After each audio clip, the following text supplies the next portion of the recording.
Après plusieurs jours de canicule, une partie de la France affronte désormais la pluie. Mardi 21 juin, la fête de la musique a ainsi été un peu perturbée du côté de Montpellier.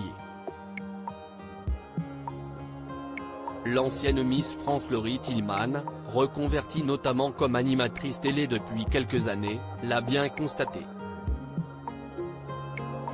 En effet, alors qu'elle avait commencé sa journée de manière plutôt agréable, entre répétitions avec son camarade de l'événement le chanteur Garou et séance maquillage, une fois le moment venu de lancer le concert sur l'esplanade de l'Europe, la pluie s'est invitée.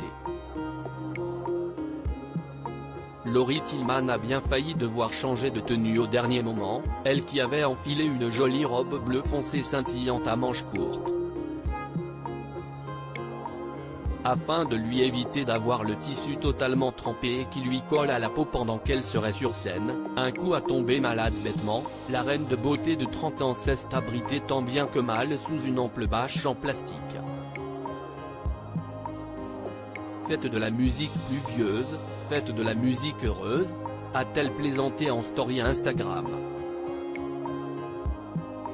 Pendant 3 heures de show, avec l'aide de Kamel Wally, qui a dirigé la mise en scène et les chorégraphies, Laurie Tillman et Garou ont donc animé la soirée au cours de laquelle on a pu voir défiler un parterre de stars, Claudio Capeo, Patrick Fiori, Barbara Pravi, Jérémy Frérot ou encore Duncan Lawrence, ex-gagnant de l'Eurovision, Soul King, Marc Lavoine.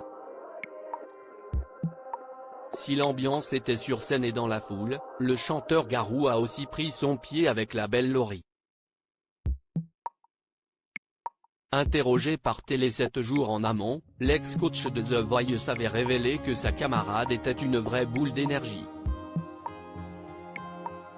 Celle qui arrive à me faire bouger, en coulisses, si est-il Laurie. On s'éclate comme des fous de l'autre côté du rideau.